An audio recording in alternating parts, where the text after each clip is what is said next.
I bow to all the seekers of truth.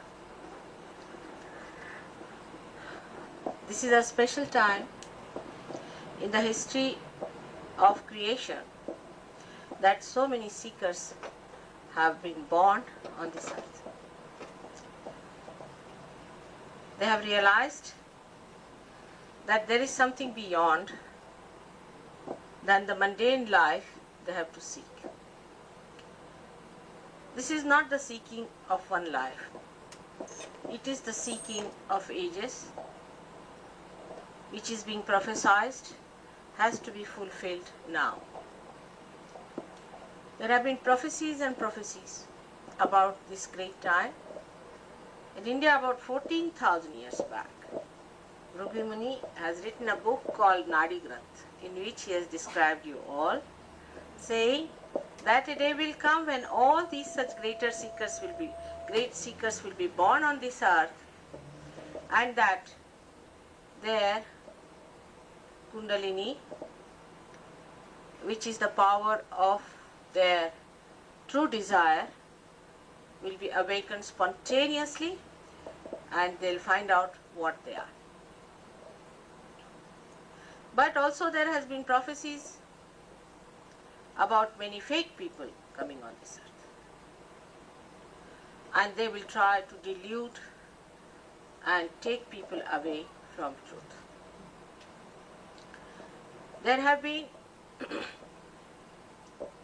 also great prophecies all over the world, but especially in England. About 100 years back, a great poet called William Blake was born, and he has written so clearly about Saj Yoga that it is surprising how he has even exactly mentioned the house where I'll be staying. Also that he has said that the men of God, meaning the seekers, the men of God will become prophets, and they will have power to make others prophets. This is the sign we should take when we are seeking the truth. When we are seeking the truth, we have to remember that we have to become the prophets ourselves. We have to become the guru ourselves. If I say I'm such and such, I'm this and that, what's the use? What's the meaning of that? What have you got out of me? What have you become out of me? What did you get by your Kundalini awakening? We should know that you are on the right path by the fruits it gives you. Now, people have been misled and misled and misled. I came here in 1973, and I was told very blankly that I won't be successful here, that I must demand for a lot of money, otherwise people will never take me seriously in this country. So I went away empty-handed. It was sad at that time to understand that the seekers don't understand a simple thing, that you cannot pay anything for your realization. What did we pay for becoming human beings? A simple thing like that, one has to understand. That you cannot pay for that. It is so invaluable. It cannot be valued in money. God doesn't understand money. It is your headache. It is so simple. It has to be simple, your evolution. All that is living has to be simple. A flower becomes a fruit. How much money do you give to the tree? A seed becomes a tree. Do we pay for that? What do we do there? It's common sense. It's simple common sense. if it is a living process of evolution, then it cannot be understood through our human enterprises and human madness. So, if there is going to be evolution within us, what should happen to us? Let us see a person like you, what he has to say. He has very clearly, he is the only psychologist who has talked about a higher consciousness within us. All the rest of them have said that because of this is the problem, because of that is the problem, but to overcome it, what is to be done, how to achieve your higher consciousness, only Jung has talked. And he has very clearly said that the new man who will appear on the scene will have collective consciousness. It will not be just a lecture that we have to form a United Nations organization and then fight among ourselves.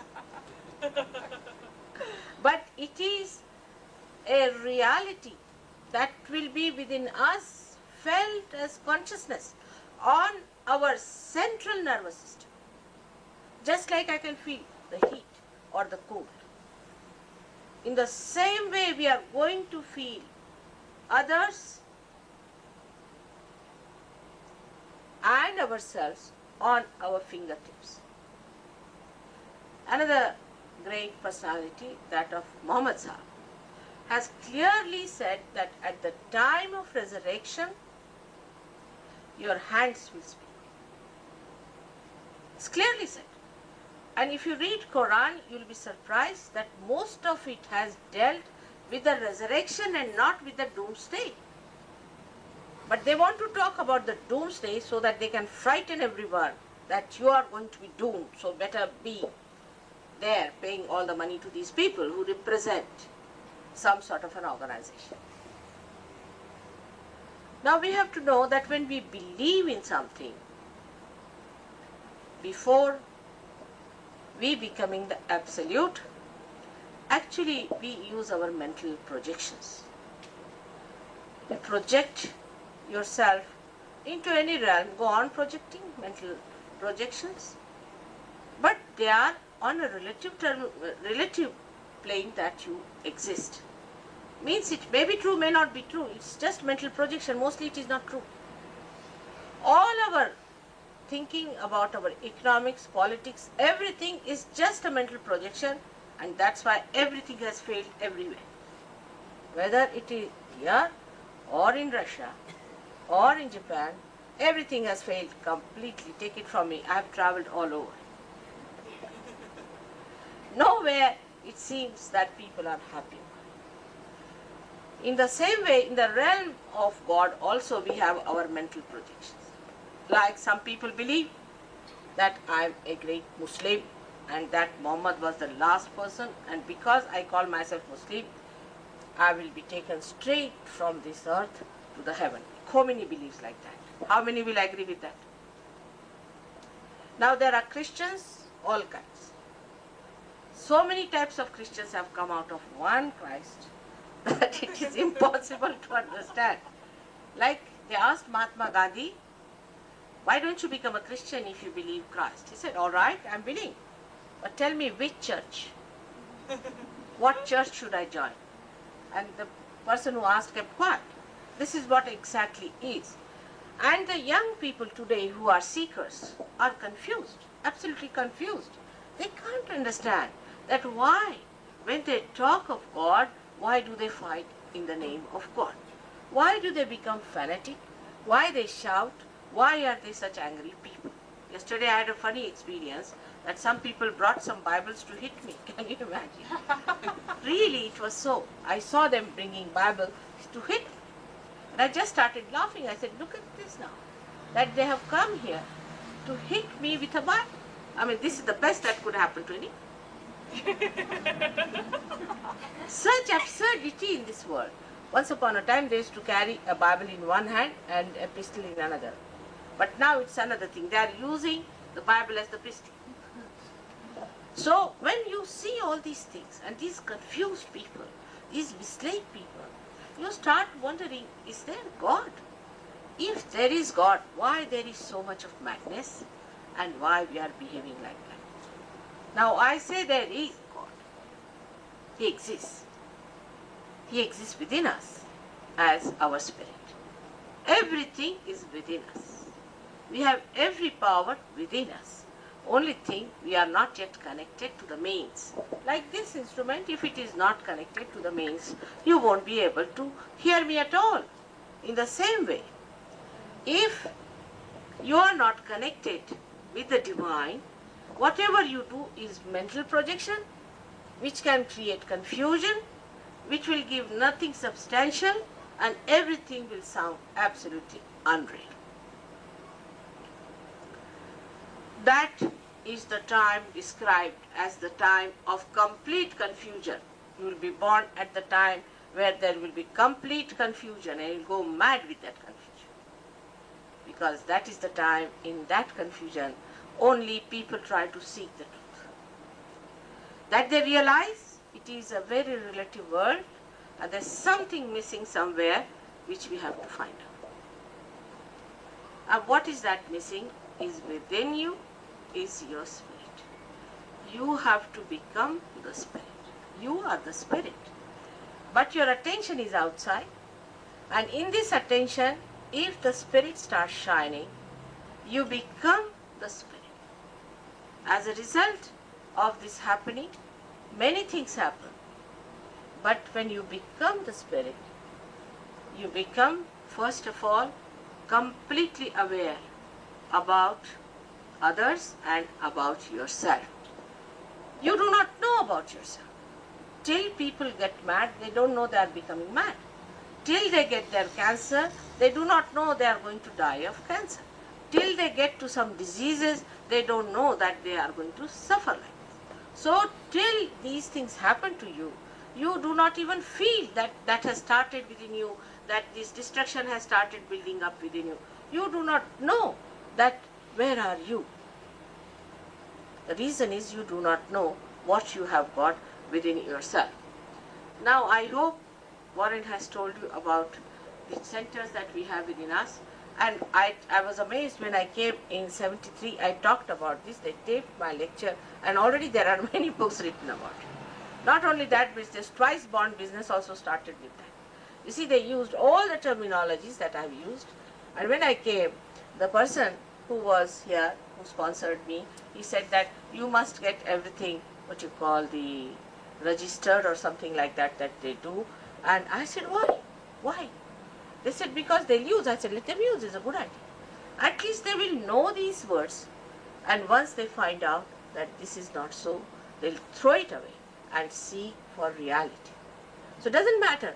I don't mind anything. If they want to do anything, let them do it. Let these words go into their heads and let them understand that within us lies this marvelous thing called Kundalini in the triangular bone.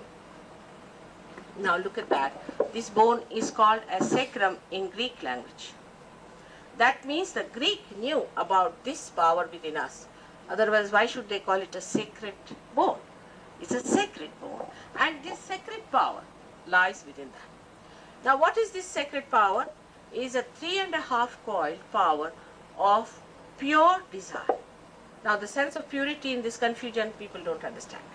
But I'll try to explain to you that the other desires we have apart from this tend to create more desires. Like in economics they say that wants in general are not satiable. Means you want to have today a chair, then you want to have a table, then you want to have a house, and then you want to have a car, then you want to have a helicopter. You go on like that. So that is not a true desire, because if it was your true desire, you would have been satisfied with it. So what is your true desire then? The true desire within you is the desire to be one with the divine. That is your true desire. All other desires are false because they do not give you the true satisfaction. So this true desire resides within you in the triangular bone in 3.5 coil. Now when I say that, I must tell you Sahaja Yoga today is at such a time that you can prove everything what you say. Before this, it was not possible to prove. When this Kundalini rises, in many people, if they have obstructions at the Nabhi chakra or at the another one, Swadhisthana chakra, you can see it pulsating. You can see that pulsating. Actually, you can see with the naked eye the pulsation of the Kundalini with your naked eye.